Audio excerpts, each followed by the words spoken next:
इस पर सवाल मैंने भी आपसे पूछा था, ये बड़ा दुर्भाग्य। दिल्ली की विधानसभा में, हाँ, दिल्ली की विधानसभा में ठीक है, शर्त दोनों की काली है। पार्टी के विधायकों ने हाँ, किस तरह की बदतमीजी की थी, क्या आपने नहीं देखा था? खूब देखा था सर, तब उनसे भी पूछा था।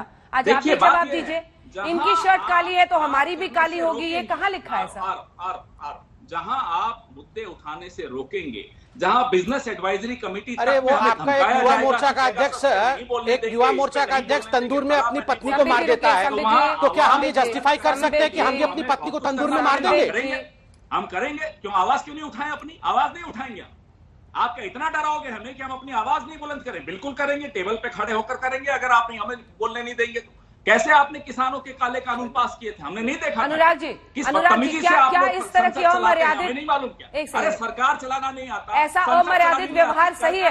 जासूसी करने बैठे हो? ऐसा अमर्यादित व्यवहार सही है? तस्वीरें दिखाइए। देखिए आप राज्यसभा की सोच के बोलिए। देखिए अफसोस सुनिए, अफसोस तब होता है जब देश के राष्ट्रीय प्रवक्ता, देश की राष्ट्रीय पार्टी के प्रवक्ता कुछ ऐसे लोगों का नाम गिनाते हैं, लेकिन वो नहीं नाम बता पाएंगे कि हाथरस की बेटी जिसके साथ अन्याय हुआ उसके दादाजी का क्या नाम था, वो उन्हें नहीं मालूम है।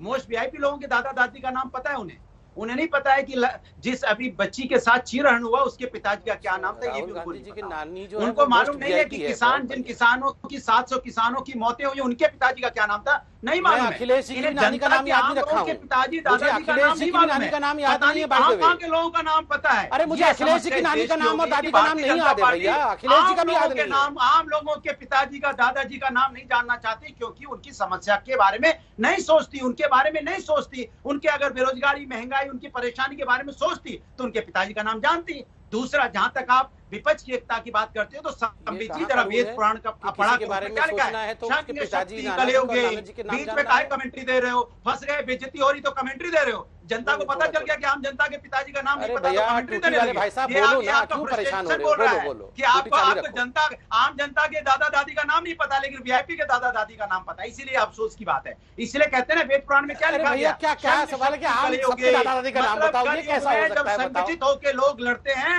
तो आप जैसे जो तांडव करने वाले लोग हैं उनके खिलाफ लोकतंत्र जीतता है। लेकिन मिस्टर भदौरिया, जब ये एक सेकेंड, एक सवाल है सर, काउंटर सवाल आप ही से है। भदौरिया जी थोड़ा सवाल तो पूछ ले लीजिए, आप ही से पूछ रही हूँ ना, आप ही जवाब दीजिएगा। बहुत सवाल पूछता है कि मैं बीच में क्यों बोलता हूँ, अभी जाहिलों की तरह बीच में क्यों बोल रहे हो? अभी तो दूसरे को अनपढ़ बता रहे थे, अब खुद को अपने आपको अनपढ़ साबित कर रहे हो। भदौरिया जी, गांधी परिवार के बिना ऐसे विपक्षी एकजुटता की तस्वीर कपिल सिब्बल के घर पर, क्या आपको नहीं लग रहा है इसमें कुछ अटपटा है?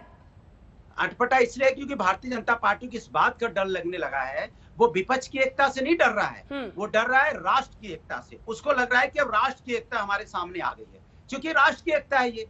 अगर कोई किसी के यहाँ डिनर में जा रहा है, अब चोर की दाढ़ी में तिनका, कोई किसी के यहाँ डिनर हो रहा है, अरे विपक्ष सब एक हो रहे हैं, हाय हम क्या करेंगे भैया, बचाओ भाई बचाओ भाई। किसी घर में शादी में कोई जा रहा है, अरे विपक्ष एक हो रहा है, विपक्ष एक हो रहा है, विपक्ष एक हो रहा है। ये भारतीय जनता पार्टी की नींद उड़ गई है, इनको रात में भी विपक्ष सपने में आने लगा है। अगर कोई किसी के यहाँ डिनर पे जा रहा है, किसी के बर्थडे पार्टी पे जा रहा है, जो हमारे हिंदुस्तान की संस्कृति संस्कार है, किसी के यहाँ शादी है, किसी के यहाँ एनिवर्सरी है, किसी के यहाँ बर्थडे है, अगर विपक्ष के लोग यहाँ बुला रहे हैं, लोग जा रहे हैं उनके घर में, तो ये डर जाते हैं, इनके पेट में दर्द होने लगता है। अरे भैया विपक्ष एक हो रहा है, विपक्ष एक हो रहा है, कुछ करो कुछ करो। उनके यहाँ पे डिनर हुआ था, उनके वहाँ डिनर हुआ, अरे प्रभु काहे इतना डरे हुए हो? सत्ता जा रही है आपकी, आपके डरने से कुछ नहीं होता। किसी के यहाँ अगर कोई फंक्शन में लोग शामिल हो रहे हैं, आप उसको विपक्ष एकता बता रहे हो। यही तो हिंदुस्तान की खासियत है कि यहाँ पे हमारे आपके वैचारिक मतभेद हो सकते हैं लेकिन हमारा मनभेद नहीं होता है। वैचारिक हम एक दूसरे से लड़ेंगे, हो सकता है हमारे वैचारिक मतभेद, लेकिन मनभेद नहीं। अगर आपके यहाँ कोई प्रोग्राम है, फंक्शन है, आपकी बेटी का, अगर आपका कोई, अगर वहां पे कोई, अगर आप